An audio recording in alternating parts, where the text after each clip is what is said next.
Welcome back to my channel. This is 코인노마드. 안녕하세요, 코인노마드입니다. 주말이 다가오고 있습니다. 이번 주말에도 지난주와 같이 특별한 일 없기를 간절히 바라고 편안한 주말 되기를 바랍니다. 비트코인 84,000불 비슷하고 변동사항이 없습니다. 금리 인하가 과연 두 달 안에 이루어질까? 이게 가장 큰 시선인데, 중국과 미국 고관세로 싸우고 있는 가운데 미국 주식시장 크게 하락을 했습니다. 하지만 크립토 시장 선방하고 있다. 금리 인하 과연 어느 정도 위치에 와 있는가? 트럼프와 파월 입장을 한번 생각해 보겠습니다. 금리에 대해서 한번 이야기해 보려고 하는데, 트럼프가 연준의 파월 의장을 교체할 것이다 라는 이야기가 트럼프 쪽에서 이번 달에 꾸준히 나오고 있습니다. 경고성일 수도 있고 진실일 수도 있습니다. 하지만 연준 내부에서도 파월 이름이 아닌 연준에서라는 이름으로 여러 가지 이야기가 나오고 있는데, 공통점이 있습니다. 연준 인사들 모두 하나도 빼지 않고 똑같은 말을 하고 있다는 것인데, 그 말을 종합해 보면은 지금은 인내할 때고, 인내에 대해서 나중에 자세히 말씀드리겠습니다. 당장 금리를 내릴 필요는 없고 연준은 잘 대비하고 있고 상황이 명확해지면 신속히 대응할 준비가 되어 있다. 이런 말들이 계속 나오고 있습니다. 이 말은 전에 같았으면 파월이 한번 이야기하고 끝낼 것을 이제는 수많은 연준 안에서 의원들이 나서서 계속적으로 이야기하고 있다는 것입니다. 이 싸움은 다윗과 골리앗이다. 과연 금리 인하가 옳은 것일까? 아니면 진짜로 파월처럼 기다려야 하는 것일까요? 답은 오래전부터 나와 있습니다. 이거는 정해져 있습니다. 사실은 트럼프도 알고 있고 연준도 알고 있습니다. 하지만 각자의 자기 위치에서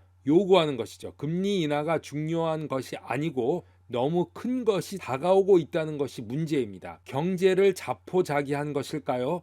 이 와중에 개인의 이익만 챙기려고 하는 것일까요? 연준의 파월은 트럼프 관세가 불러올 스태그플레이션의 영향을 평가하고 나서 움직이려고 하는 것입니다. 연준의 기능은 인플레이션을 잡는 것이고, 연준은 인플레이션에 있어서 누구보다 탁월한 전문가입니다. 탁월해야 하는 것은 파월 스스로도 알고 있고, 시장에 설득력 있게 말해서 혼란을 초래해서는 안 되는 게 연준 의장이 하는 것입니다. 설령 올해 말에 대공황이 온다고 하더라도 지금은 그렇게 말하면 안 되고 언급하면 안 되는 것이죠. 연준은 다가올 스태그플레이션, 경기 침체 속에서 인플레이션을 어떻게 잡을 것인가, 이거는 경제적인 기술이 있어야 되는 것이죠. 그렇기 때문에 수많은 연구를 이전에 다 했을 것이고, 이제 그것이 다가오고 있는 것을 느꼈고 방법을 알고도 있습니다. 트럼프도 이것을 다 알고 있습니다. 우리도 먼저 눈치채고 알고 있는 분이 있을 것입니다. 그럼 트럼프의 말처럼 금리 인하 지금 당장 하는 게 적절하냐? 그것이 문제인 것이죠.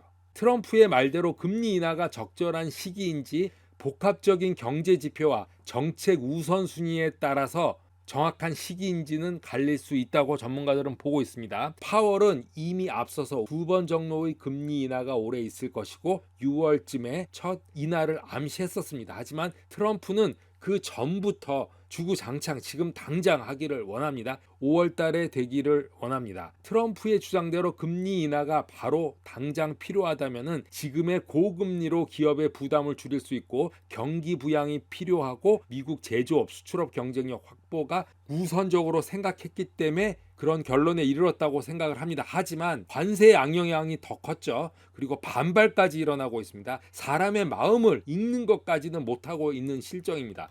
연준의 파월은 인플레이션을 완전히 인정할 수 없고, 트럼프의 고관세 정책이 오히려 인플레이션을 자극할 수 있다고 보기 때문에 오히려 트럼프가 원하는 금리 인하를 들어주기가 힘들게 돼버린 것입니다. 이렇게 보면 여기서 트럼프의 내각이 진짜 똑똑한가를 생각해 보게 되었습니다. 파월이 말하는 인내 전략은 바로 더 많은 데이터가 나오는 것이고, 더 많은 지표가 금리 인하를 해야 된다라는 금리 인하의 요구를 보여줘야지만 하는 것이고, 시장의 신뢰, 인플레이션 달성을 유지하기 원하는 파월에게 윽박지르면서 금리 인하해라, 이것은 수용될 수 없다고 보는 것이죠. 모든 것을 종합해 보면 단기적으로 트럼프의 주장은 금리 인하는 지금의 경기 부양에는 도움이 되고 알트 시즌에는 도움이 되겠지만, 중기적으로 보면 인플레이션 확산으로 가는 것이 불보듯하기에 연준은 아직 이르다라고 보는 것입니다. 경제적으로 유리하게는 보이나 장기적으로도 위험 요소를 해결하는데 큰 역할을 하지 못할 것이다.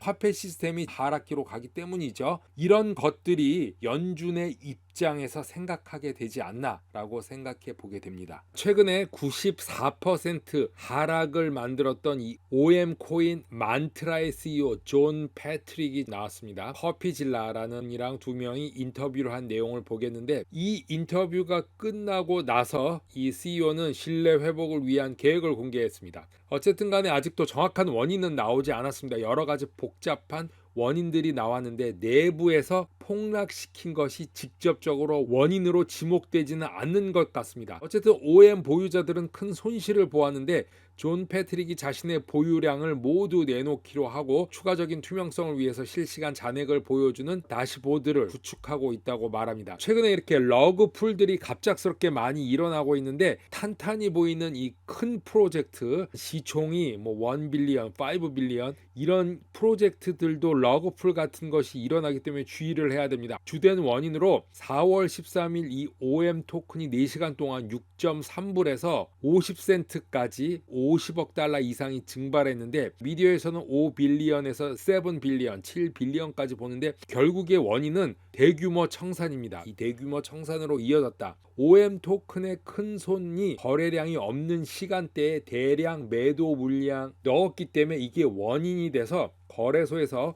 충분한 경고 없이 강제로 청산되기 시작하는데, 거기에다가 가격까지 급속도로 하락하기 시작해서 이런 현상이 일어난 것입니다. 사고 전에 17개의 지갑에서 4,300만 개의 OM 토큰이 바이낸스와 OKX로 이동되었다면서 주말 저녁에 유동성이 풍부하지 않은 상황에서 자동 청산과 매도 압력이 갑작스럽게 증가하면서 가격 폭락이 가속화된 것으로 보고 있습니다. 과연 이걸 누가 했겠냐? 이렇게까지 알지 못하고 멍청하게 할 수 있느냐? 이런 것도 생각해 봐야 되겠습니다. 만트라 측도 이번 가격 하락은 내부자 매도나 프로젝트 자체의 문제로 인한 것은 아니고 팀과 고문단이 가지고 있는 그 토큰 역시 언락 상태로 있는 것으로 알려져 있죠. 그런 가운데 늦었지만 가격 회복 발표를 하고 우선 자신의 보유량을 내놓았습니다. 이제 팀과 고문단도 어떻게 할 것인가 결정해야 되겠지만, 미디어와 트윗, 인터뷰 등을 다 결론적으로 종합해 보면은 이 중앙거래소의 강제 청산과 시장 유동성 부족의 합작품으로 보인다고 봅니다.